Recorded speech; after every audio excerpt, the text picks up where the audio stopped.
Hi friends, welcome back to our channel. ఈరోజు మన video ఏంటంటే, నాకు ఇండియా నుంచి కొంతమంది కాల్స్ చేస్తున్నారు. అన్న ఏందన్నా ఇది స్కెంజన్లోకి జాయిన్ అవుతుందంట కదన్నా, ఏంటన్నా అని చెప్పేసి నన్ను అడిగారు. కొంతమంది నాకు కాల్ చేశారు. అయితే ఇదేమి స్కెంజన్లోకి జాయినింగ్ ఏమి అవ్వట్లేదు ఫ్రెండ్స్. ఈ స్కెంజన్లోకి జాయినింగ్ అవుతుందని చెప్పేసి ఎటువంటి మెయిల్స్ ఏమి రాలేదు, ఏమీ రాలేదు. మీకు అటువంటి మాటలు ఎవరన్నా చెప్పినా సరే నమ్మొద్దు. ఎందుకంటే మీరు ఇది స్కెంజన్లోకి జాయిన్ అవుతుంది కదా, ఈ యూరోపియన్ కంట్రీస్ మొత్తం తిరగొచ్చు, ఒకసారి ఈ సైప్రస్ వచ్చి యూరోపియన్ కంట్రీస్ అంతా తిరగొచ్చు అని చెప్పేసి మీరు అనుకుంటారు. ఆ కన్సల్టెన్సీ వాళ్ళు కూడా ఏం చెప్తారంటే, రూల్స్ చేంజ్ అయిపోతున్నాయి, ఇంకా ఈ యూరోపియన్ కంట్రీ వెళ్ళటానికి ఉండదు, మొత్తం తిరగొచ్చు మీరు అని చెప్పేసి చెప్తారు.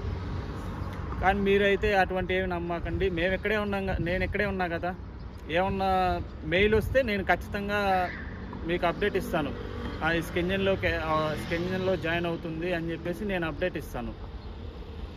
వాళ్ళు ఏంటంటే, వాళ్ళకి ఈ సెప్టెంబర్ ఇంటెక్ ఎవరు ఉండి లేకపోయేసరికి స్టూడెంట్స్ కావాలని చెప్పేసి వాళ్ళు ఇట్లాంటివన్నీ చెప్తూ ఉంటారు. మీరైతే కొంచెం జాగ్రత్తగా ఉండండి. మేము ప్రాసెస్ స్టార్ట్ చేసేటప్పుడు కూడా ఇది స్కెంజన్లోకి జాయిన్ అవుతుంది, త్వరగా ప్రాసెస్ చేసుకోండి, రూల్స్ చేంజ్ అవుతాయని చెప్పేసి మాకు చెప్పారు. మేము అనుకున్నాం ఇది స్కెంజన్లోకి జాయిన్ అవుతుంది కదా, మళ్ళీ రూల్స్ చేంజ్ అవుతాయి, ఇంకా వెళ్ళటానికి ఉండిద్దో ఉండదో, ఈ యూరోపియన్ కంట్రీస్కి కొంచెం ఇండియా నుంచి వెళ్ళాలంటే కొంచెం కష్టంగా ఉండిద్ది కదా, ఈ సైప్రస్ వెళ్తే కొంచెం యూరోపియన్ కంట్రీస్కి ఏ కంట్రీకి అని వెళ్ళొచ్చు అని చెప్పేసి మేము ఇంకా చేసుకున్నాం, ప్రాసెస్ స్టార్ట్ చేసాం. అయితే మేము ఇక్కడికి వచ్చిన తర్వాత previous 5 years back 10 years back ఉన్న వాళ్ళని మేము అడిగాము, ఏంటి బ్రో ఇది స్కెంజన్లోకి జాయిన్ అవుతుందంట కదా, ఏంటి బ్రో అని చెప్పేసి నేను అడిగాను. అడిగితే మేము వచ్చిన కాడి నుంచి స్కెంజన్లోకి జాయిన్ అవుతుందని చెప్పేసి అంటూనే ఉన్నారు. ఇదేం స్కెంజన్లోకి ఇంకా ప్రస్తుతానికైతే ఏం జాయిన్ అవ్వట్లేదు, అఫీషియల్గా ఏ మెయిల్ కూడా ఏం రాలేదు. అటువంటి ఎవరన్నా మీకు చెప్తే మీరైతే ఫస్ట్ నమ్మొద్దు, మీరు కొంచెం జాగ్రత్తగా ఉండండి. ఇప్పుడు నేను మీకు ఎన్ని నిజాలు చెప్పినా మీరు అక్కడ ఉన్నారు, అన్ని అబద్ధాలు చెబుతున్నారు అని చెప్పేసి మీరు అనుకుంటారు. మాకేం ఫేక్ న్యూస్ చెప్పాలని మాకేమీ లేదు, మీరు కొంచెం తెలుసుకొని వస్తారని చెప్పేసి మేము చెప్తున్నాం అంతే. ఇంకోటి ఏంటంటే, ఈ టోఫెల్ ఎగ్జామ్స్ ఏంటంటే, మీరు కన్సల్టెన్సీలకు వెళ్ళి రాయించుకుంటున్నారు. మీరు చేసే పెద్ద తప్పు ఏంటంటే, ఇంకా మేము ఈ కంట్రీకి వెళ్ళాలి అని చెప్పేసి ఫస్ట్ మీరు కన్సల్టెన్సీ వాళ్ళ కాడికి వెళ్తారు. మీరు ఆ కన్సల్టెన్సీ వాళ్ళ కాడికి వెళ్ళినప్పుడు వాళ్ళు ఏంటంటే, మేమే ఎగ్జామ్ రాయిస్తాం, మొత్తం మేమే చూసుకుంటాం అని చెప్పేసి చెప్తారు వాళ్ళు. అది మీరు చేసే ఫస్ట్ మిస్టేక్ అదే. మీరు అక్కడికి వెళ్ళినప్పుడు వాళ్ళు ఏంటంటే, మేము చేస్తూ ఉంటారు కదా, మీరు డబ్బులు పోతే పోయినాయి, ఇంక ఇక్కడ ప్రాసెస్ వీళ్ళే రాయిస్తా అన్నారు, ఇంకా ఇక్కడ ప్రాసెస్ చేసుకుందాం అని చెప్పేసి మీరు అనుకుంటారు. వాళ్ళు ఏంటంటే, మీరు ఎగ్జామ్ రాయకుండానే అడ్మిషన్ క్లోజ్ అవుతుంది, కొంచెం త్వరగా అమౌంట్ పే చేసుకో, అడ్మిషన్ హోల్డ్ చేద్దామని చెప్తారు. మీరైతే అడ్మిషన్కి అయితే ఫస్ట్ అసలుకి రూపాయి కూడా మనీ పే చేయొద్దు. మీరు స్కోర్ కార్డు వచ్చిన తర్వాత మీరు పే చేసుకోండి. ఈ టోఫెల్ స్కోర్ కార్డు ఏంటంటే, మీకు ఎవరన్నా తెలిసిన వాళ్ళు ఉంటే వాళ్ళ చేత మీరు రాయించుకోండి. తెలిసిన వాళ్ళు ఉంటే వాళ్ళ చేత మీరు సజెషన్ తీసుకొని, మీకు తెలిసిన వాళ్ళ చేత మాట్లాడుకొని చేసుకోండి.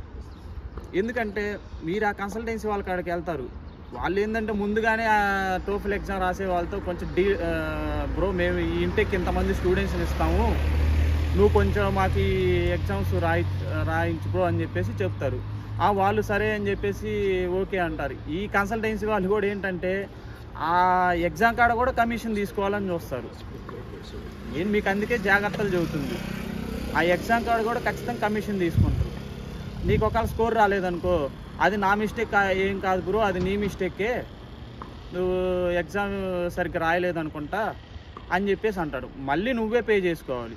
అదేదో నీకు తెలిసిన వాళ్ళ ద్వారా పోయి చేసుకుంటే, ఎగ్జామ్ రాసుకుంటే, ఆ డబ్బులు తర్వాత ఏమన్నా ఒకవేళ నీకు ఎగ్జామ్ రాకపోతే ఆ డబ్బులు మళ్ళీ నువ్వు సెకండ్ టైం ఎగ్జామ్ ఫీజు కట్టుకోవడానికి ఆ డబ్బులు ఉంటాయి.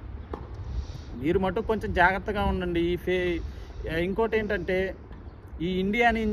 మన ఇండియా వాళ్ళు ఎవరు వచ్చినా సరే ఓన్లీ ఫిలిప్స్ యూనివర్సిటీకే వస్తారు. 100కి 200% వీసా వచ్చింది. వాళ్ళు చెబుతారు వేరే కాలేజీలకి చేయవు, అందరూ వేరే కాలేజీలకి చేస్తారు, అవి వీసాలు వస్తాయో రావో లేట్ అవుతాయో అని చెప్పేసి వాళ్ళు చెబుతారు. అదేముండదు. మన ఇండియాలో ఎవరు చేసినా సరే, ఎవరైనా సరే ఫిలిప్స్ యూనివర్సిటీ ఒక్కదానికే చేస్తారు. ఇది ఇది చెప్తారు వేరే కాలేజీలు అది ఇది అని చెప్పేసి, అంటే మీరైతే నమ్మొద్దు. మన తెలుగు వాళ్ళు మొత్తం, ఇక్కడ ఉన్న వాళ్ళు మొత్తం ఫిలిప్స్ యూనివర్సిటీయే. మీరు ఏ కన్సల్టెన్సీకి వెళ్ళినా సరే మీకు 100కి 200% వీసా ఇస్తారు. వాళ్ళు వేరే కన్సల్టెన్సీ ప్రాసెస్ చేసుకొని వేరే ఈ కంట్రీ చేసే వాళ్ళ కాడికి వెళ్ళి బ్రో మా వీసా రాలేదు ఏంటి అని చెప్పేసి వాళ్ళని అడగరు, ఎవరు అడగరు. వాళ్ళే ఫస్ట్ ఫోన్లు ఎత్తరు, ఏం చేయరు. మీరు ఒక్కసారి ఫస్ట్ ప్రాసెస్ స్టార్ట్ చేశారంటే ఫస్ట్ ఫోన్లు ఎత్తరు. కొన్ని కన్సల్టెన్సీలు ఉన్నాయి, వాళ్ళు అసలు ఫస్ట్ ఫోన్ ఎత్తరు. మీరు వాళ్ళకి ఎన్నిసార్లు చేసినా సరే మీకు అసలు రెస్పాండ్ ఇవ్వరు.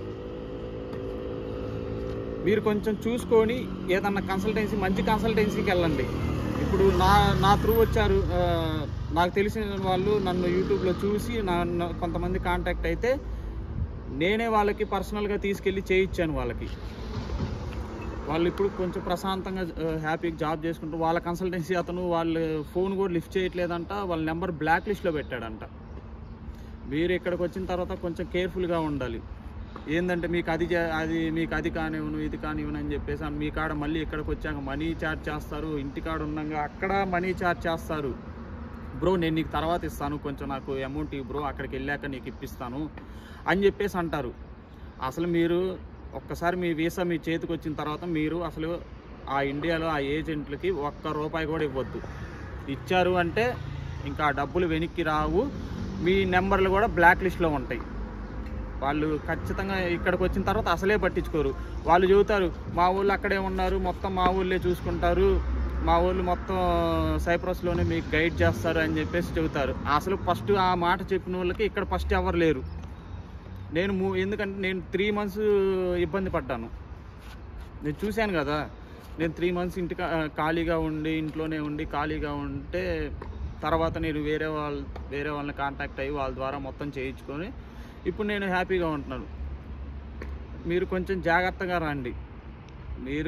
నేను చెప్పేది అబద్ధాలు అని చెప్పేసి మీరు అనుకుంటే నేనేం చేయను. మీరు ఇక్కడికి వచ్చిన తర్వాత మీకే అర్థమైద్ది, బ్రో నువ్వు చెప్పినా మేము వినలేదు, మేము ఇట్లా ఇబ్బంది పడుతున్నాం బ్రో అని చెప్పేసి మీరు కాల్ చేసి ఇంకేం చేస్తామని చెప్పండి. మీరు కొంచెం చూసుకొని, మేము ముందుగా చెప్తున్నాం కదా. వాళ్ళ కన్సల్టెన్సీలకి ఏంటంటే ఈ సెప్టెంబర్ ఇంటెక్కి స్టూడెంట్స్ ఉండుండరు, వాళ్ళ గురించి మొత్తం అంతా ఎంక్వైరీ చేసుకొని ఎవరు పోకుండా ఉండుంటారు. ఈ సెప్టెంబర్ ఇంటెక్ వాళ్ళకి లేవు అనుకుంటా. కొంతమంది చెబుతారు స్కెంజన్లోకి జాయిన్ అవుతుంది అని చెప్పేసి. మీరు ఆ స్కెంజన్ వీసా గురించి అయితే స్కెంజన్లోకి అవుతుందని చెప్పేసి అయితే మీరైతే అటువంటి మాటలు ఎవరన్నా చెప్తే మీరు ఆ మాటలు అసలు నమ్మవద్దు.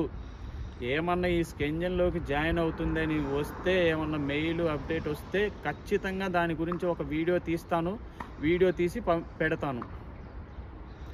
కానీ దాన్ని అవుతుందని చెప్పేసి నేను మీకేం ఫేక్ మాటలు వేరే వాళ్ళకి చెప్పాల్సిన అవసరం మాకు లేదు. ఓకే ఫ్రెండ్స్, ఇంతటితో ఈ వీడియో కంప్లీట్ అయిపోయింది. నెక్స్ట్ వీడియోలో ఇక్కడ ఏం జాబులు ఉంటాయి, అసలు ఏంటి, లేడీస్కి కొంతమంది లేడీస్ కూడా నన్ను అడుగుతున్నారు, లేడీస్కి ఏం జాబులు ఉంటాయి ఇక్కడ, అసలు ఏంటి, వాళ్ళు ఇక్కడికి రావచ్చా రాకూడదా అని చెప్పేసి నేను నెక్స్ట్ వీడియోలో చేసి చెప్తాను. మీరైతే మన ఛానల్ని సబ్స్క్రైబ్ చేసుకోండి. చాలామంది చూస్తున్నారు కానీ సబ్స్క్రైబ్ చేసుకోవట్లేదు.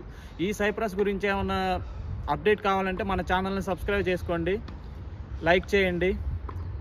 Okay friends, bye.